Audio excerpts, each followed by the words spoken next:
Jansangram news, बातमीची सत्यता हीच आमची ओळख। त्या भ्रष्टाचाराचे काय झाले? दिलेल्या वचनानुसार नगराध्यक्ष कारवाईचे आदेश कधी देणार? झालेल्या भ्रष्टाचारावर माती घालून पुढील वाटचाल कसली?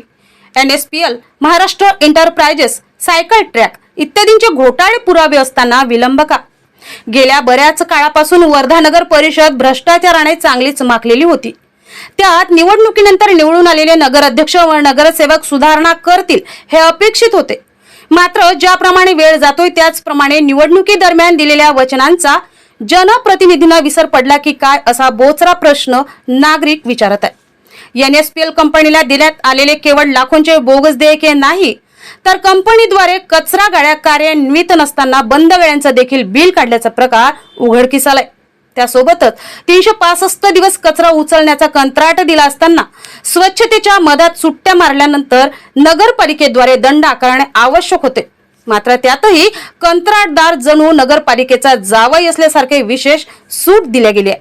त्यामुळे नागरिकांच्या पैशांचा चुराडा करून नागरिकांना त्रास देणाऱ्या कंत्राटदारावर कारवाई करण्याऐवजी विशेष सूट का देण्यात आली हे न समजणारे कोडे निर्माण झालेले आहे। सोबतच 38 लाखांचा बोगस सायकल ट्रॅक सायकली न चालवता उखडल्याचे चित्र दिसत असल्याने निकृष्ट दर्जाच्या कामाची शाश्वती दर्शवत आहे। या व्यतिरिक्त कंत्राटी प्राप्तीसाठी महाराष्ट्र एंटरप्राइजेसद्वारे बोगस दाखले सादर करून काम घेणे यावर प्रशासन व नगराध्यक्ष कारवाई करणार का?